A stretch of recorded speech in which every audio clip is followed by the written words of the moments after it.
ओम शांति। मैं बीके दीपा पाटिल प्रभु रतन कॉन्टेस्ट के value games के सेक्शन में अपना एक खेल प्रस्तुत करना चाहती हूँ।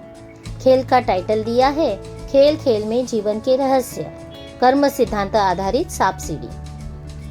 हम सब ने बचपन में यह सांप सीढ़ी का खेल तो कई बार खेला है, लेकिन आज इस खेल के माध्यम से हम कर्म सिद्धांत को समझने का प्रयास करेंगे। कोई भी आध्यात्मिक मूल्यों की बात जब आती है तब अधिकतर लोग बहुत गंभीर हो जाते हैं, लेकिन बच्चों को इन मूल्यों को समझाने के लिए स्कूल कॉलेजेस में यह खेल अत्यंत उपयुक्त है।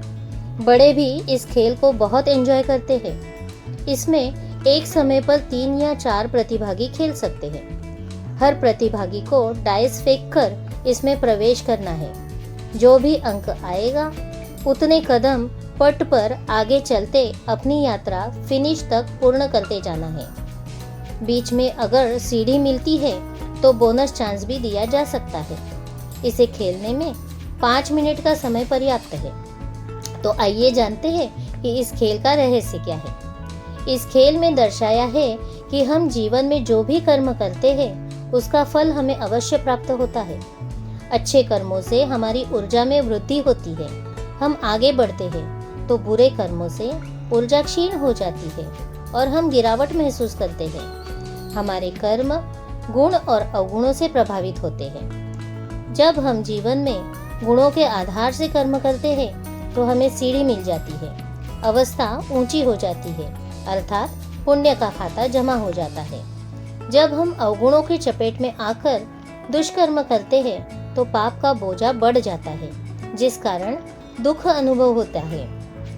इस खेल के शुरुआती पंक्ति में हम देखते हैं कि जब हम ईमानदारी का गुण धारण करते हैं तो सफलता हमारे लिए निश्चित हो जाती है। लेकिन अगर कभी हमने जीवन के डगर पर जल्दीबाजी के चक्कर में बेईमानी की तो सजा खानी पड़ती है, पतन हो जाता है। हम सबको बचपन से विनम्रता का गुण सिखाया जाता है। जब इस गुण का प्रयोग हम करते हैं तो हमें आदर सम्मान प्राप्त होता है। हम सब समाज में रहने वाले, संबंध संपर्क में आने वाले लोग हैं। संबंध संपर्क में जब हम एक दो को सहयोग देकर कार्य करते हैं तो हम में एकता हो जाती है। यही एकता ताकत बन जाती है और हम सबसे ऊपर की पंक्ति में पहुंच जाते हैं। इस विनिंग लाइन पर पहुंचते ही हम देखते हैं कि 2 कदम पीछे एक बड़ा घातक सांप घात लगाए बैठा है, और वह है क्रोध। कोई मानता है कि हमारे जीवन में क्रोध नहीं है? जब मनुष्य क्रोध की चपेट में आ जाता है तो उसका व्यवहार बिगड़ जाता है, जिस कारण अनेक विघ्नों का सामना करना पड़ता है। हम देखते हैं कि यह क्रोध का सर्प दुर्व्यवहार के सर्प के साथ मिलकर हमें फिर से प्रथम पंक्ति तक गिरा देता है। इसलिए इस विकार से सदा बचकर रहना चाहिए। लेकिन यह खेल यहाँ समाप्त नहीं होता। हमें फिर से धैर्यता का गुण अपनाकर आगे बढ़ना होता है। धैर्यता से हम सिद्धि प्राप्त कर सकते हैं, लेकिन सिद्धि के करीब एक और खतरा भी मौजूद है। वह है लालच या लोभ। जब बहुत कुछ पा लिया है, बस जीतने के लिए एक कदम बाकी है और दिल में आता है कि कुछ और चाहिए, तो इस और के चक्कर में लोभ आ जाता और सांप डस लेता।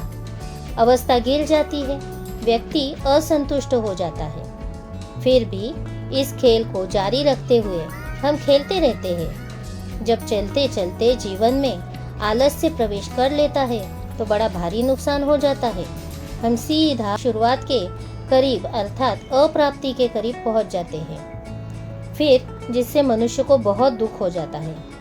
लेकिन यहाँ भी खेल समाप्त नहीं होता है। हम अगर गौर से देखें तो इस खेल में कितनी भी बार हम ऊपर या नीचे उतरते चढ़ते रहते हैं, लेकिन खेल से बाहर कोई जा नहीं सकता।